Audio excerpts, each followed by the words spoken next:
Bien, pues bienvenidas, bienvenidos todos amigos. Gracias a la MIF por la invitación. Gracias Imelda, gracias Juan por estar acá en este panel charla de café en el que la idea es que nos compartan sus experiencias, su visión de expertos en la ciberseguridad. Yo voy a tratar de sacarles el mayor jugo y contrapuntearlos a veces o darles algunos otros datos, a ver si ustedes tienen datos, información distinta para ponerle un poco de sal y pimienta a este panel charla. Me gustaría que empezáramos, que nos platicaran dentro de lo que está pasando en ciberataques, ¿qué está sucediendo ahora en esta nueva normalidad, como se le ha llamado? Están habiendo más ataques, menos ataques. ¿Qué hay alrededor del ransomware que se huye tanto? ¿No? Quizá por ahí, empezando por ransomware, podríamos arrancarnos. ¿Qué es el ransomware? ¿Está más en boga, menos en boga? Y de ahí a otros ataques y pues otra serie de datos que nos puedan compartir. ¿Quién quiere arrancar? Yo quiero arrancar de mis últimos temas favoritos, pero una de las cosas que debemos de tomar en consideración con cómo ha estado cambiando el panorama de ataques, la realidad es que empezó a cambiar un poco al mismo ritmo de la pandemia. Hacia 2019, hacia inicios de 2019, en marzo, cuando todo se empezó a cerrar, pues muchas organizaciones se fueron a trabajar desde casa. Y al irse a trabajar desde casa, pues se tuvieron que hacer muchos cambios a nivel de sus redes y demás para permitir que sus empleados pudieran seguir trabajando. Y esto... Perdón, dime. Sería marzo, febrero, pero del 2020, ¿no? 2020, sí tienes razón. Sí, Me fui yo de 2019. Sí. Sí. No la empeores más. ¿no? Pero, no la empeoraré. 2020. Empezamos a hacer home office, ok. Empezamos a hacer home office, empezaron a hacer muchas adecuaciones a nivel de las redes y en estas adecuaciones se abrieron nuevos, digamos que huecos de seguridad que las organizaciones no se dieron cuenta y esto permitió que los atacantes los empezaran a aprovechar. Una de las maneras en cómo se ha aprovechado es el tema de ransomware, donde básicamente los atacantes se meten a la organización y empiezan a cifrar los equipos, especialmente equipos críticos o una cosa que se le conoce como el directorio activo, que es el que permite controlar a todos los usuarios de la red. Entonces, es una manera que ellos utilizan para distribuirse más fácil. Empiezan a aprovechar los fines de semana, les encanta atacar en fines de semana, les encanta atacar en días festivos especialmente. Y particularmente nosotros como Citum, como C-Labs, hemos visto, 2019 habíamos visto 10 incidentes graves que nos tocó atender. 2020 atendimos 21 y en lo que va del año hasta el momento hemos atendido cerca de 40 incidentes de seguridad. Entonces, como podrán ver, realmente, estamos aumentando a más del doble y como vamos a cerrar este año, pues va a ser más del doble. Ok. Sí. Juan. Yo ahí lo que creo, y yo estoy totalmente de acuerdo con Imelda, o sea, a partir de la pandemia hemos empezado las compañías que estaban preparadas para cambiar a modo remoto lo pudieron hacer de alguna manera eficiente, digámoslo así, pero los ataques que se han generado a través del correo electrónico, del phishing, ¿no? O sea, por ejemplo, en México, pues prácticamente tenemos hasta 4 amenazas por segundo, ¿no? O sea, vía email, que es una de las cosas que estábamos viendo algunas encuestas por parte de Forbes. También creo que México concentra el 34% de los ataques a nivel de América Latina. O sea, la verdad es que aquí en México tenemos muchas capacidades de cyber. Sin embargo, también la tendencia y la cultura es de estar en sitio, ¿no? De estar ahí. Y creo que las organizaciones estaban preparadas para tener la seguridad en sitio. Cuando vamos a nivel remoto, pues no estaban tan preparadas. Entonces sí ha habido un impacto importante en cuanto al uso, ¿no? Ahora, con respecto al ransomware, yo creo que ha evolucionado. Típicamente a la gente le dice ransomware y piensa, pues esto, ¿no? Que se cifran ciertos datos y luego se busca de alguna manera monetizar esa liberación de los datos. Pero creo que ha evolucionado hasta un cierto tipo de extorsión, ¿no? O sea, ya el ransomware, ya la parte original de que era pues el encriptar los datos para después monetizar, ahora ha pasado a, bueno, si no me pagas, entonces publico información confidencial. Y eso tiene un impacto importantísimo en las organizaciones. Publico información, no sé, a nivel de secreto para compañías que hacen, no sé, cálculos o que tienen algún producto en específico, ¿no? Alguna fórmula, etcétera. Y esos tienen impactos reputacionales o información confidencial de sus clientes, donde pues de alguna forma también pues exponen a esos clientes, a los terceros y a los vendors. O Utilizan sea, métodos ya más coercitivos, ¿no? O sea, ya empiezan a tratar de convencer a organizaciones de noticias, los fake news, para que comuniquen historias, ¿no? De la gravedad y la severidad de esto. Estos mismos atacantes son los que también pues echan a andar todo este tema de las fake news. O sea, los empleados son llamados, algunos son acosados inclusive, ¿no? Para que les paguen, ¿no? Por este tema. O sea, los socios comerciales de alguna compañía, por ejemplo, nosotros como EY, que tenemos N cantidad de información por parte de nuestros socios y de la gente y nuestros clientes, es súper importante tener protocolos ahí, ¿no? O sea, imagínate que le llaman a algún cliente de EY de que pues, tenemos un data breach. Creo que esas son las cosas y las consecuencias. Ya no nada más es el capturar la información, sino también es la extorsión que se ha generado y la evolución ¿no? A través de estos grupos de hacking que se están empezando a dar. ok, déjame retomar varios puntos de lo que han dicho. Por un lado, han dicho que los atacantes están explotando nuevas vulnerabilidades. Bueno, no nuevas, más vulnerabilidades. Ok, me gustaría que ahí hondáramos un poquito. Pero por otro lado, ¿quiénes son los atacantes? Y al ratito retomamos un tema que acabas de mencionar, Juan, muy importante, de estar preparados de diferentes maneras, ¿no? Incluyendo cómo vamos a salir a prensa y a nuestros clientes a explicarles, a decirles, El tema de la etcétera, ¿no? vulnerabilidad, claro. Así es. Entonces, ese lo retomamos al ratito. Vamos a tratar de redondear un poquito esto de los ataques, entendiendo vulnerabilidades y actores. ¿Quién quiere empezar?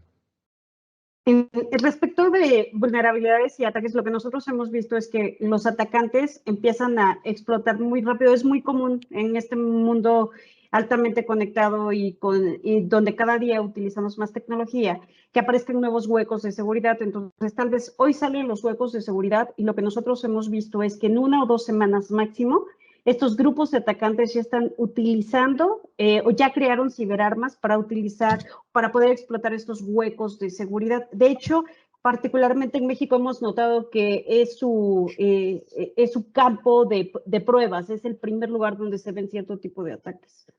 A ver, nada más retomando, Ime.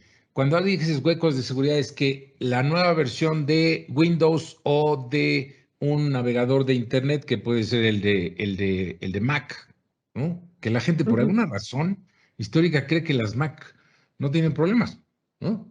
Todavía me han contado gente que sigue diciendo eso, ¿no? O sea, no sé dónde lo No tienen sacaron. virus. Yo creo que fue Más bien. exactamente decir, yo tengo Mac porque no tiene virus, ¿no? Incluso gente de sistemas, ¿no? Yo creo que ese fake news lo difundió en algún momento Steve Jobs, que en paz descanse, ¿no? Pero bueno, no nos metamos. Regresando al tema de los huecos, o sea, un hueco es en un producto, a lo mejor muy brevemente, o sea, para que todo el mundo Sí, entendamos que es un hueco de seguridad. sí, O un en el hueco caso es. de un producto, hay otro Sí, tipo de...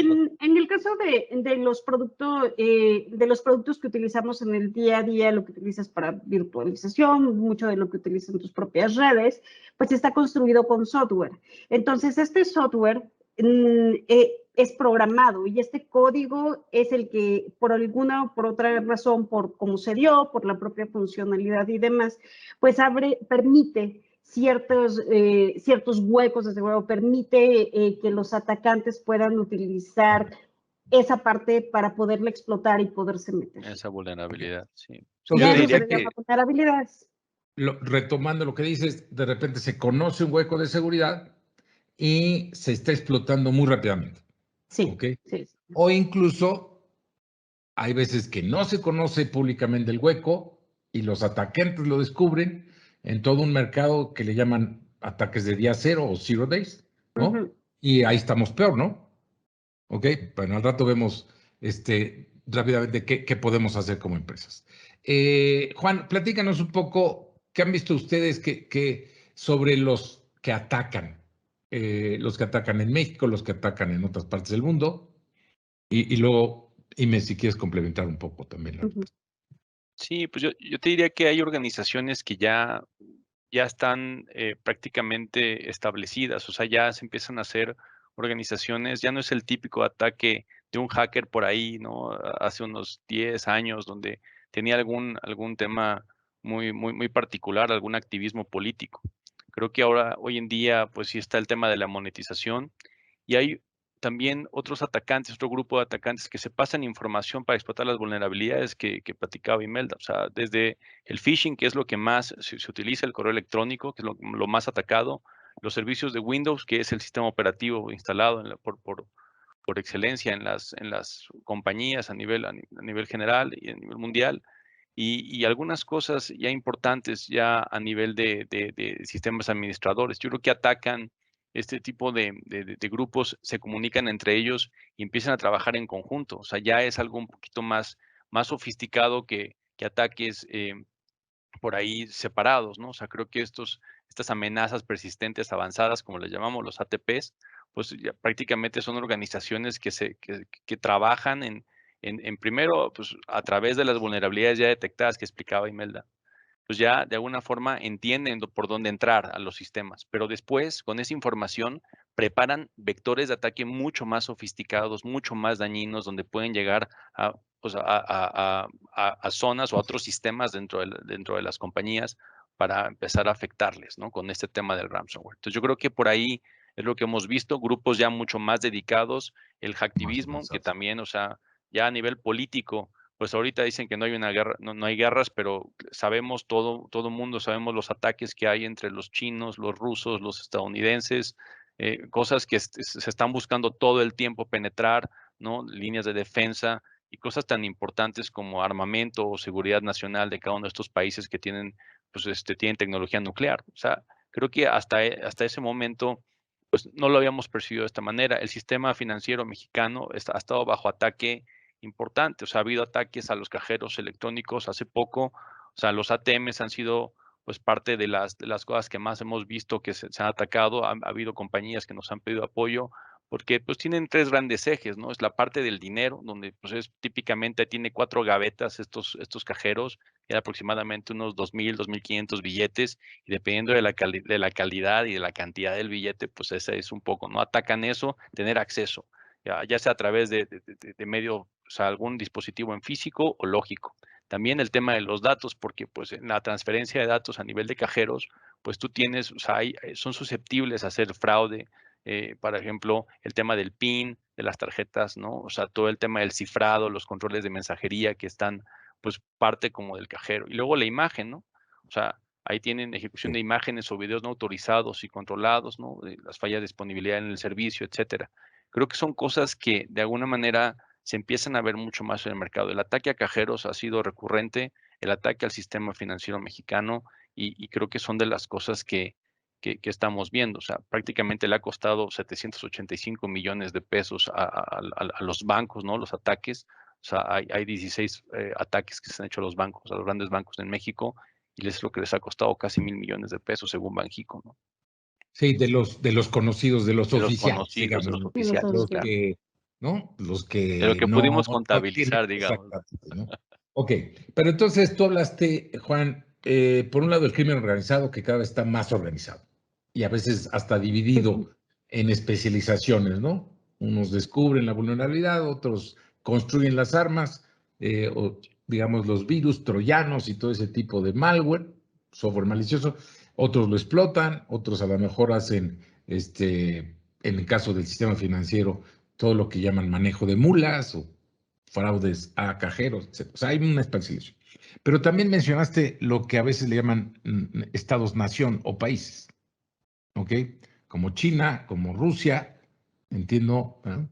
Corea del Norte también ha estado muy activo, Irán, y a veces, pues, Estados Unidos puede ser más o menos hostil dependiendo qué tanto afectemos sus intereses y otros países también como Israel, etcétera, ¿no? Que en general podemos considerarlos amigos, pero esto puede variar dependiendo del panorama geopolítico.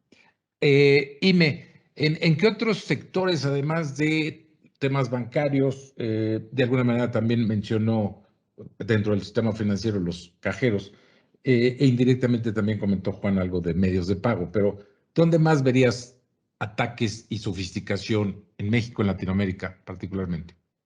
De hecho, es muy curioso porque 9 de cada 10 incidentes de seguridad que nosotros observamos están relacionados con ransomware. Algunos sí están relacionados con fraudes, con robo, con transacciones a lugares que no deberían de ir y demás, pero 9 de cada 10 están relacionados con ransomware. También hay otros casos como Business Email Compromise, donde se hacen pasar por el CEO y entonces influyen para que la persona a cargo de las finanzas pues haga transferencias, ¿no? Ese es otro tipo de casos. Y O estos sea, los vemos... perdón, el típico correo que te llega a ti, ejecutivo, directivo de finanzas, donde aparentemente es del director general, del CEO o CEO, y que te dicen, pagues esto, ¿no? Y Sí, donde o incluso empresas, mensaje por WhatsApp o mensajes de una texto, mezcla. le han estado variando. Pero mucho de esto, digo, independientemente del sector financiero, que por supuesto es uno de los más atacados o de los principales targets de los atacantes, nosotros hemos visto mucho ataque al sector industria, por ejemplo, o al todo lo que es manufactura, retail, turismo e incluso tiendas en línea. Entonces, esos son otros targets, porque al final y particularmente el tipo de atacante que nosotros vemos, por una parte, si vemos atacantes relativamente relativamente sofisticados, no necesariamente un Estado o nación, pero sí atacantes bastante sofisticados que buscan, que utilizan, digamos que, ciberarmas ya conocidas que compran y reutilizan. Y por otra parte, estamos viendo grupos que parecieran ser brasileños, que de repente utilizan cierto tipo de ciberarma en Brasil que les está funcionando muy bien y de repente lo empezamos a ver en México, especialmente relacionado al tema de troyanos bancarios.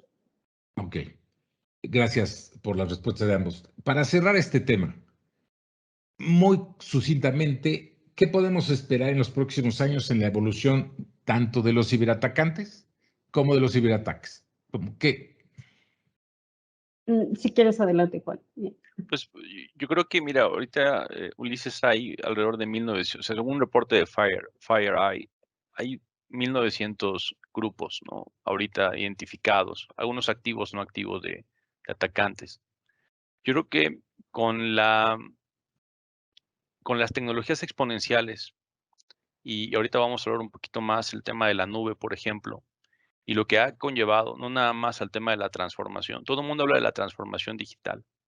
Y entonces, pues la transformación te permite tener nuevas tecnologías, tecnologías exponenciales, cosas que sabías que no podías tener por temas económicos o por conocimiento técnico, pero cada vez está más interconectado. Y esa interconexión y esa globalización de la tecnología y esos nuevos ciclos tecnológicos, pues abren amenazas para todos. O sea, el uso cada vez del celular y de la potencia que tienes en los dispositivos móviles, el uso de la tecnología en nube, el uso de la tecnología de telemática o el Internet of the Things, ¿no? Para el tema de manufactura o 4.0 o sensores para los autos, etcétera, abren puertas para todo, o sea, abren puertas para que los atacantes y los grupos se diversifiquen y empiecen a hacer otro tipo de ataques mucho más sofisticados que solamente el dinero.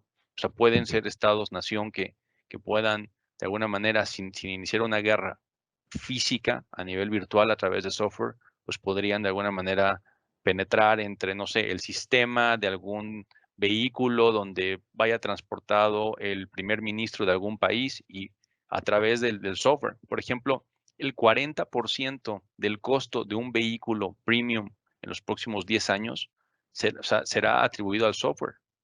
Empresas como, no sé, por ejemplo, BMW, o sea, que estaba leyendo, que ellos lo que están haciendo es ya ni siquiera es el contexto del motor o la potencia o el diseño de los vehículos.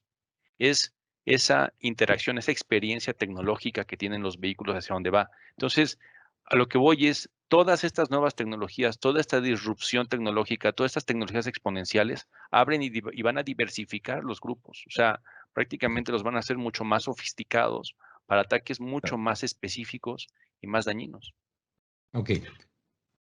Ime, si quieres agregar algo muy rápidamente para pasar al otro tema. Sí, muy rápidamente coincido en, vamos a ver un aumento, eso es definitivo, el aumento puede seguir siendo exponencial sin duda. Y otra de las cosas que yo creo que es muy importante y especialmente el público que tenemos, creo que algo que les interesa saber es que lo que hemos nosotros observado en los ataques es que cada vez que se meten, que hay un ciberataque dentro de una empresa que cotiza en la bolsa, tendemos a ver que la acción por lo menos decrece un 30% en promedio.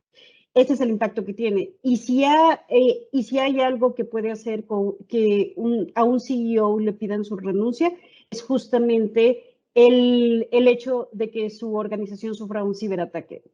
Entonces, es importante ver cómo el tema de ciberseguridad va a empezar a cobrar un papel mucho más importante en las discusiones a nivel del board. Ok. Y eso nos lleva, bueno, todo esto que está sucediendo y que va a empeorarse, nos lleva entonces al segundo bloque de este panel charla, que es, ¿qué hacemos? ¿Ok? Hemos hablado en general en tecnología de la información y también en ciberseguridad de la terna tecnología, personas y procesos, ¿no? En inglés a veces le llaman las 3P, la de Product, Persons or People y Processes, ¿no? Entonces, vamos a empezar rápidamente con tecnología y luego quería darle un poquito más de espacio a las otras dos, porque a veces las otras dos las minimizamos y todavía, ¿no? Se gasta mucho en tecnología o la proporción que se gasta en tecnología es mayor que en las otras áreas y a veces estamos desbalanceados. Pero, ¿qué tecnologías resultan más relevantes? Si quisiéramos mencionar 3, 4 líneas tecnológicas, no sé quién quiere tomarla. Yo creo que a mí me gustaría irme un poco por las bases, que termina siendo mucho de lo que vemos. Hay uno de los temas que yo creo que como organizaciones en México y en la región no se invierte mucho es en la actualización tecnológica. O sea, muchos de estos huecos de seguridad son consecuencia justamente de tener equipos relativamente viejos. Entonces, la actualización es muy importante. Aunque no sé si es más un proceso de actualización tecnológica. Puede ser, aquí yo creo que va junto con pegado. A ver, déjenme hacerles preguntas así más específicas. Déjenme hacerles 2, 3 y me las respondo. Mucha gente dice, ya no estoy preocupado por mi seguridad porque ya compré un firewall. ¿Ok? Todavía lo dicen, sobre todo empresas chicas y medianas. ¿Ok? O sea, ya compré un firewall, ya la hice. Otra aseveración que por ahí he oído. No, a ver, todas nuestras PCs tienen antivirus, ya la hicimos. Y lo actualizamos. Sí lo actualizamos. ¿Ok? Entonces, en esas dos líneas, ¿qué se les ocurre? A ver.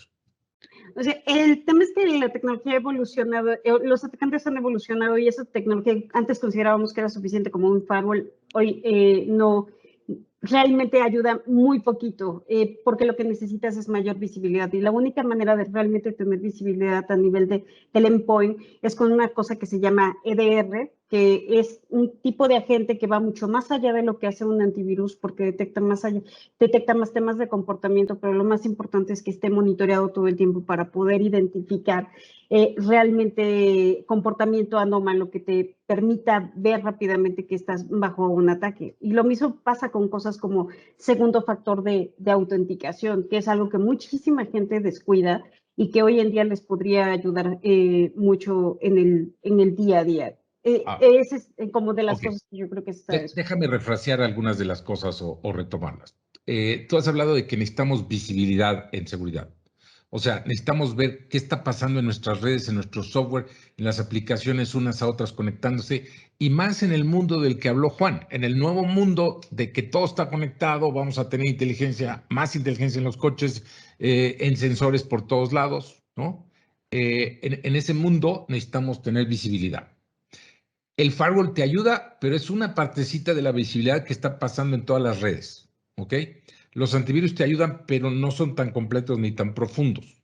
Entonces, la nueva tecnología que hay para las PCs, realmente que hoy es mucho más prometedora, sin ser la bala de plata, ¿no? Sin ser la que mata todo, pero es lo que tú comentaste de EDRs, Endpoint Detection and Response, ¿no? Esas tecnologías te dan mucho más visibilidad en lo que pasa en las PCs. ¿sí? Y mencionaste también algo muy importante del segundo factor de autenticación. Juan, en eso de la identidad, ¿nos quisieras comentar qué ves que esté pasando? ¿Cómo crees que deberían de las Sí, empresas empezar a protegerse? sí, yo igual, o sea, yo estoy totalmente de acuerdo con lo que acaba de comentar Imelda. Yo creo que parte de las tecnología y lo que estamos nosotros viendo es este uso de una nueva arquitectura, ¿no? O sea, la arquitectura tradicional on-premise que se tenía a través de canales o de capas de seguridad como el firewall, el antivirus y todo esto, pues ya no nos está dando. Entonces, lo que están haciendo ahorita están de alguna manera microsegmentando las redes y de esa forma pues le llaman Zero Trust Architecture y eso lo que significa es que prácticamente una red la segmentan, la microsegmentan y todo el tiempo te está pidiendo el tema del acceso y la autenticación. No es lo mismo cuando tú entras a consultar tu correo electrónico donde te va a pedir tu usuario y contraseña, a que si entras a consultar una base de datos de activos de tu compañía, que tienes información, pues que puede ser de ventaja de competencia para, no sé, para el mercado, ¿no? Entonces ahí no nada más te pide tu usuario y contraseña, te pide un token o te pide que te conectes a través del doble factor de autenticación, que te llega un código a través del correo electrónico, que pongas el código. O sea, creo que son cosas que van a suceder. ¿Cuál es el reto que yo veo de todo esto y que hemos estado observando? Es que muchas compañías que están ahorita on-premise o que tienen instalaciones pues, hechas en sus oficinas o en sus centros de datos van a tener un gran challenge cuando quieran utilizar el tema de la nube, porque los ruteadores y los switches inteligentes que tienen en este momento y la tecnología que tienen en este momento hace más difícil la interacción y el flujo de datos en la nube. Entonces son cosas que estamos viendo, que es la segmentación de la red y el tipo de acceso controlado para cierto tipo y ciertos niveles, ¿no? Ok. Aunque la mayoría de las empresas que se están migrando a la nube, resulta que ahora tienen la nube y cosas on-premise. On-premise. Que eso Y todavía, entonces ahora ¿no? tienen que mantener seguridad acá y allá Acá y y algunas allá, cosas y híbridas, todo ¿no? lo que suben a la nube lo tienen que encriptar. Pareciera que no, eso, o sea, como que dicen, sí, no hay ningún problema, como está en la nube, está seguro. Sí, pero también tienes que subir información Claro. encriptada. Hay buenas prácticas de seguridad en cloud que deberías de tener. Y ahí los mismos los proveedores de nube hablan de la responsabilidad compartida, porque ya les ha tocado que hay muchos incidentes y el cliente dice, oye, proveedor de nube, ¿qué pasó? No, esa es tu responsabilidad, cliente, ¿no? Ujú. Había una falsa expectativa que ha ido modulándose, ¿no? La otra vez en uno de los grandes proveedores de nube me tocó ver a alguien cuya única función es arreglar el problema de expectativas con el cliente. O sea, de que el cliente entienda que la responsabilidad no toda le toca al proveedor de nube. Hay una responsabilidad compartida. Y esa es su única función, se me hizo bien interesante. No, La- y es, es bien interesante porque yo creo que todavía sigue siendo un mito que varias organizaciones creen que el simple hecho de irse a la nube los va a hacer más seguros. Y la realidad es que si no ponen en práctica justamente buenas políticas de seguridad y la tecnología adecuada, están igual o más inseguros que si estuvieran on-premise. así es. O sea, desde el Esa- acceso hasta la protección del dato, hasta los controles, o sea, hay muchas cosas que van asociadas. La nube es simplemente un modelo más, pero, o sea, no dejas de tener las tres Claro, típicas pero, líneas de pero la defensa, ¿no? gente, mucha gente quiso recibir el mensaje de si te mueves a la nube, ya le hiciste muchas cosas, ¿no? Y una de ellas era seguridad, entonces dices, yo ya lo moví a la nube, ¿y cuál? Pues como que hubo incidentes y hay sorpresas, etcétera, ¿no? Entonces, pero bueno, es parte de la evolución, ¿no? Como tú dices, otro modelo, pero pues ahora hay que manejar, por ejemplo, las grandes empresas que tienen mainframes, que tienen diferentes plataformas de desarrollo, localidades, formas de desarrollar software, aplicaciones basadas y además mantener otro tanto de cosas en la nube. Y a veces en más de un proveedor de nube por cuestiones de continuidad del negocio. Y entonces vámonos precisamente a los temas de riesgo, de cultura, de ahí, ¿cómo debemos enfocarlo? Yo sé, Juan, a lo mejor por tu naturaleza de consultor y tu historia, podías hablar aquí, No, bueno, pero, yo pero ya, yo ya las sucinto, píldoras, no, sucinto. O sea, en ambos casos, ¿no? Todavía para que nos dé tiempo, porque ya estamos medio en el cierre. Entonces, ¿cuáles son las recomendaciones? A lo mejor tú, Juan, enfocándolo más desde el riesgo, el negocio, la estrategia, y tú, Ime, desde el punto de vista de la ciberinteligencia de la que no hemos hablado, brevemente, ¿cómo nos ayuda a este manejo? Para que tengo dos colegas que saben mucho, entonces estoy comprimiéndolos, estoy exprimiéndolos, pero además recortándolos. Entonces, pero bueno, Juan.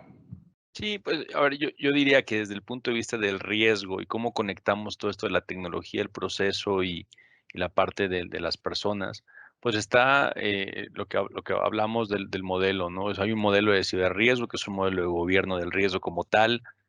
Algunas personas lo asocian con las 3 líneas de defensa. O sea, prácticamente es un concepto que le llamamos así porque la primera línea de defensa es la línea de defensa operativa, donde se identifica de alguna forma el tema de la vulnerabilidad, el riesgo, se hace la protección, se detecta, se responde, se hace pues una remediación como tal. Después viene otra línea de defensa, que esas es las áreas operativas. Ahí es importantísimo, pues, que de alguna forma a través de los procesos de negocio y se involucran a las áreas y que recursos humanos también haga pues estas capacitaciones y estas campañas de concientización para el tema del riesgo. Yo creo que esa es la primera línea de defensa que toda compañía debe tener acompañada pues con lo que ya hemos hablado y yo, ¿no? Con todos los temas tecnológicos.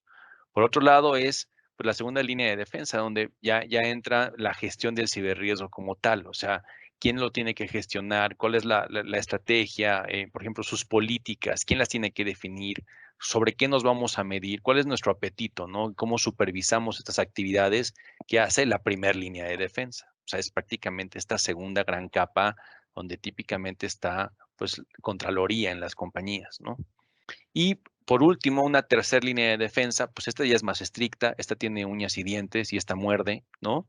En algunos lados es que es auditoría interna. Y auditoría interna, pues supervisa prácticamente que la segunda y la primera línea de defensa estén articuladas. Y de ahí hay un comité, ¿no? O sea, se define comités de ciberriesgo donde se tienen que tomar en ese momento decisiones, ¿no? O sea, pues, prácticamente de qué se va a hacer, cómo se va a hacer, para accionar algún plan. También se define, esta tercera línea define el apetito de riesgo, ¿no? O sea, y la tolerancia, hasta cuándo y qué somos capaces de hacer o de exponernos en el mercado y a través. Y se usan diferentes tipos de estándares. Está el ISO 27001, que es el más conocido, el ISO 27032, que es para todo lo que es la navegación y los temas de Internet. Entonces, creo que esas 3 grandes líneas de defensa aunadas a las tecnologías que hemos hablado, tienen que de alguna forma articularse a través de la gente, a través de capacitación, involucrar a recursos humanos y a través de pues, las unidades de negocio, que tienen que estar conscientes de que pues, la información y cómo operan, pues prácticamente todo el tiempo está bajo amenaza. Ok, gracias, Juan. Ime, ¿qué nos puedes hablar brevemente, porque también es un tema en el que eres experta, de ciberinteligencia? ¿Cómo apoya las diferentes áreas de ciberinteligencia a incluso a lo que acaba de comentar Juan? ¿Cómo implementamos un programa de seguridad? Sí, el tema de ciberinteligencia, para los que no han escuchado del término, es justamente el cambio o cómo se ha tomado esa inteligencia que se hacía en el pasado, la inteligencia tradicional, y cómo la llevamos al mundo cyber. Y el tema de la inteligencia en el mundo cyber tiene que ver mucho con colectar información de diferentes formas, ya sea a través de lo que pasa en redes sociales, de lo que pasa en foros, de entender cómo están sucediendo las amenazas, de no saltar a conclusiones de manera inmediata, sino formular hipótesis para determinar qué es lo que hay mayor probabilidad de que pueda pasar o no. Y ciberinteligencia funciona mucho de la frontera de la organización hacia afuera.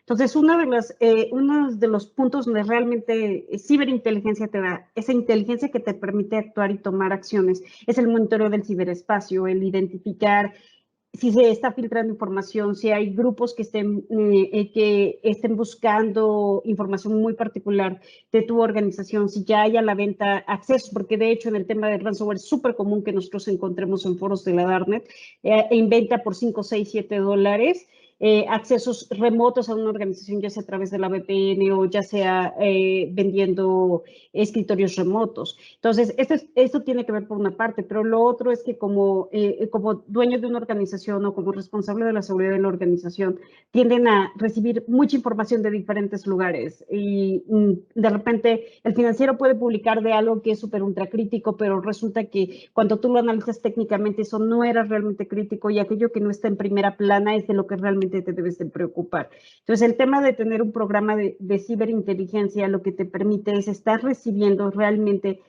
inteligencia sobre qué está pasando, sobre qué te debes de preocupar, sobre cuáles son los atacantes que podrían estar interesados en ti o en tu sector, cuáles son los vectores de ataque que han estado utilizando en otros de tu mismo sector o empresas muy similares a ti y sobre todo te dan indicios para que tú hacia adentro puedas implementar políticas o puedas empezar a hacer cambios que te permitan protegerte mejor en el corto y en el largo plazo. Entonces, este mundo de la ciberinteligencia puede realmente evitar que termines en primera plana de un periódico porque fuiste víctima de un ciberataque. Ok, gracias, Ime. Bien, pues pasemos a unas preguntas aquí que nos está mandando nuestra audiencia. Una de ellas, esta me gustaría dirigírtela a ti, Ime, y la siguiente que tengo por acá a Juan. Dice aquí, ¿qué son los ataques de supply chain? Okay. Este tipo de ataques es, seguramente muchos de ustedes escucharon del caso que hubo de SolarWinds. SolarWinds es una empresa que te sirve, que produce un tipo de software que te sirve para monitorear arquitecturas o infraestructuras tecnológicas. Y justamente el tema es que al probarte un software que va metido dentro de tus demás equipos, pues lo que ocasionó fue justamente un ataque de supply chain, que lo que significa es que tú confías en un tercero, confías en el software que te está dando y entonces lo instalas y por supuesto que tiene permisos a todo. Y de repente eso les permite a los atacantes tener acceso a N cantidad de organizaciones, porque cuando comprometen a uno que provee servicios a muchas organizaciones, les permite comprometer a muchos al mismo tiempo. Entonces, en estos ataques de cadena de suministro es donde se vuelve súper relevante el no solo estarte protegiendo a ti como organización, sino el tener en cuenta cómo están aquellos con los que te conectas. Nosotros hemos tenido casos donde hemos ayudado a organizaciones que quieren cambiar de manufactura de tarjetas de crédito y nos dicen, oye, analiza estos tres para ver quién se ve más seguro desde afuera, quién ha tenido más casos de ciberataques, etcétera, y en eso basan su decisión, porque justamente saben que el tener un tercero conectado que no sigue buenas prácticas de seguridad, pues realmente los puede poner en un problema grave a la organización principal. Entonces, un ataque de supply chain o de cadena de suministro es alguien de tus aliados, de tus proveedores, se conecta a tu red, esa es una forma, y entonces atacan a esa persona para que desde ahí puedan entrar a tu red. O bien, tú mismo estás comprando un software o instalando la nueva versión de un software legítimo y comprometen al proveedor de software, y desde ahí infectan las versiones y desde ahí distribuyen, ¿no? Que fue lo que pasó en el caso de SolarWinds con miles de empresas en todo el mundo, ¿no? Miles de empresas y con eso los atacantes se cree que fueron rusos, tuvieron acceso a N cantidad de decenas de organizaciones dentro del gobierno de Estados Unidos. Y como esos ha habido otros. Entonces es un tipo de ataque que cada vez se da más común. Bien, gracias, Ime. Juan, la otra pregunta que nos llega por acá es, ¿cómo convenzo a los altos ejecutivos de que hay que invertir en ciberseguridad? Yo creo que una de las cosas que tenemos que hablar es de la medición del riesgo, ¿no? Cuantificarlo. Okay. Muchas veces el presupuesto que se le asigna a los temas de seguridad en las algunas compañías no es el que se debería de asignar. Y eso viene pues por una percepción de igual, de que el firewall o de que el antivirus o de que la nube y el parcheo, como le llamamos coloquialmente, pues va a ayudar a estar seguros, ¿no? Y que ya tengo un programa y que tengo alguna pues una manera de platicar y de comentar con la organización pues, las amenazas y lo que es los ataques y qué hacer y qué no hacer.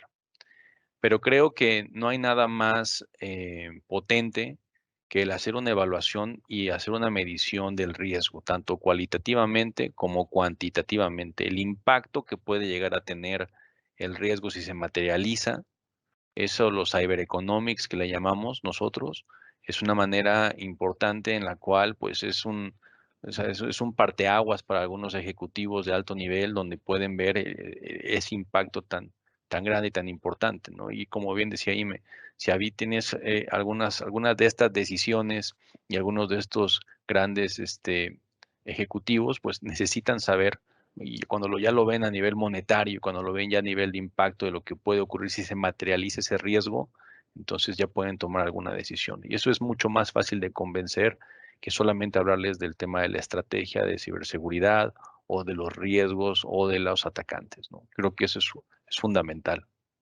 Gracias, Juan. Última pregunta. Les voy a pedir 1 minuto a cada uno su respuesta. ¿Ok? No quiero ser como los Y nos cuando cortas. entrevistan los candidatos del INE que tocan. No, pero más o menos midan la respuesta porque también puede ser muy largo. Y es una pregunta que nos acaba de llegar también acá. Y es, ¿qué hacemos en la seguridad en casa? ¿Cómo mejoramos nuestra seguridad en casa? ¿Ok? ¿Quién quiere empezar? Ok, empezaré. Y este es el tema de todos aquellos que trabajamos en casa, creo que debemos estar muy conscientes que los niveles de protección que tenemos, si depende mucho de los niveles de protección que te esté dando tu organización. O sea, si tienes un buen EDR, si tienes a alguien monitoreando 24/7, pues puedes estar un poco más tranquilo. Pero si no hay esos niveles de protección a nivel de tu equipo, debes de tomar diferentes medidas. Y la medida, y sobre todo para su protección personal, yo lo que les puedo recomendar es tengan un equipo única y exclusivamente dedicado para temas de transacciones financieras, tengan un teléfono única y exclusivamente dedicado para utilizar tokens en línea, no abran desde ahí más cosas, no naveguen a otras cosas, no abran anuncios, etcétera, no bajen apps que no conocen, o sea, manténganlo única y exclusivamente dedicado para eso, no le conecten USBs, no pongan a cargar el celular directamente en ese equipo, y asegúrense de justamente tener ese bastión de seguridad independientemente de su equipo donde hacen otras cosas. Entonces, yo creo que para todos aquellos en casa, creo que ese es como el tip más pronto que les puedo dar. Gracias. No es común, hay que sacrificar ahí un equipín, pero ok. Gracias, Ime. Juan, tus comentarios, tus recomendaciones. Pues yo creo que, a ver, lo que dice Ime es lo que se debería de hacer, ¿no? Mucha gente no lo entiende, pero igual cuando sales a la calle, ¿no? La protección de tu teléfono, pues tienes que deshabilitar el Wi-Fi y el Bluetooth, ¿no? por diferentes motivos. Pero en fin, yo creo que a nivel de la casa, hay que estar muy pendientes de la conexión que tú tienes, tu proveedor de internet, la contraseña, no compartir la contraseña. Yo creo que son cosas bien básicas, ¿no? Y que parecen muy trilladas, pero la verdad es que todo el mundo las pasa. Son tan comunes que se dan pues por hecho, ¿no? Entonces yo creo que una de las grandes cosas que tiene que hacer cada quien es sí tener un equipo, utilizar la VPN de las compañías. Eso es prácticamente cada vez que uno se conecta o que está trabajando y que está de alguna forma compartiendo información, tiene que tener este tema de el VPN. También tiene que encriptar algunos archivos, información sensible a través de tecnologías como WinZip o o sea, de alguna forma poner o encriptar algunos PDFs. O sea, siempre cuando va a transmitir información, ¿no? A través de Internet. Y creo que más que ser algo muy específico, o sea, creo que las mejores prácticas de siempre bloquear tu equipo, ¿no? Independientemente de que si estás en casa, estás en tus hijos, hay gente extraña a la casa que pues va, te apoya en labores en el hogar para hacer cualquier otro tipo de cosas y pues puedes dejar abiertas en tu monitor pues información que sea sensible, ¿no? Igual es como todos, o sea, no le abres la cuenta del banco y le enseñas tu cuenta bancaria a todo mundo, pero muchas veces en el trabajo sí dejamos abierta información de los clientes o información confidencial de alguien y no bloqueamos el equipo, hasta con ese tipo de cosas. O sea, yo creo que usar la VPN, cambiar las contraseñas, no compartir y bloquear los equipos así, o sea, que se me ocurren Ok. rápidamente, ¿no? Ok. Algo muy, muy rápido, Ime. Sí, sumando al tema de las contraseñas, por favor, no reutilicen sus contraseñas, por lo que más quieran, no reutilicen sus contraseñas. Hay unas cosas que se llaman llaveros, Password Safe es uno muy común, es gratuito en Windows, cuesta 110 pesos para Mac y les permite generar contraseñas y guardarlas y entonces ahí no van a tener problema de recordarlas. Y activen el segundo de factor de autenticación en todos los lugares donde puedan. Entonces son como las básicas. Ok. Bien, pues podríamos seguir mucho rato, pero traemos limitantes de tiempo. Gracias, Juan, gracias, Ime, por su valiosa colaboración. Gracias a nuestros amigos anfitriones de la MIP y gracias a ustedes que nos atendieron. Hasta luego y que tengan un excelente día y una excelente Hasta luego. convención. Hasta Hasta luego, luego. muchas gracias.